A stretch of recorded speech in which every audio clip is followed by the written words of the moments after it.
can create money because their liabilities, which means our deposits, are generally accepted as payment.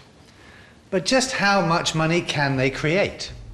There are limits to the amount of money that banks can create. As we've seen, banks are required to keep a cash reserve of 2.5% of deposits with the South African Reserve Bank.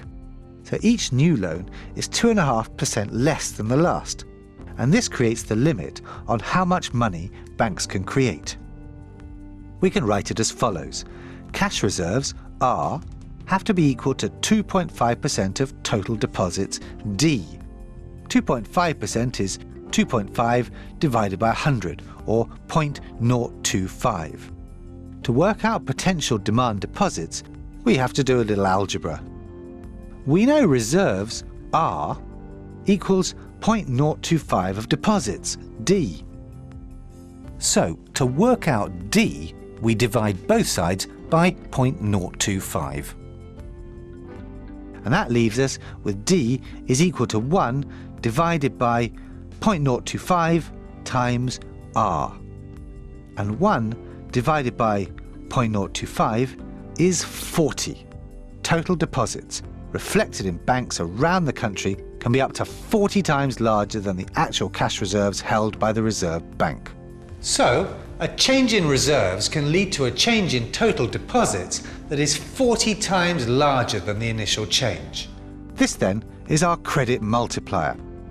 If the total amount of cash reserves in the economy increases by 1,000 rand, banks will be able to create additional deposits equal to 40 times this, up to 40,000 rands.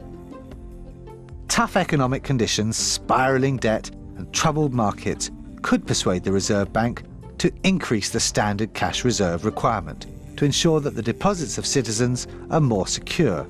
If this happens, commercial banks will be able to create fewer additional deposits with a given increase in cash reserves. Suppose that the cash reserve requirement increases from 2.5 to 5%. Now that will mean that the potential change in deposits resulting from an increase in reserves will now be only 20 times larger than the increase in reserves. The credit multiplier, therefore, has dropped to 20. Now, we know that the South African Reserve Bank influences growth in the money supply. So is this how they do it? By changing the cash reserve requirement?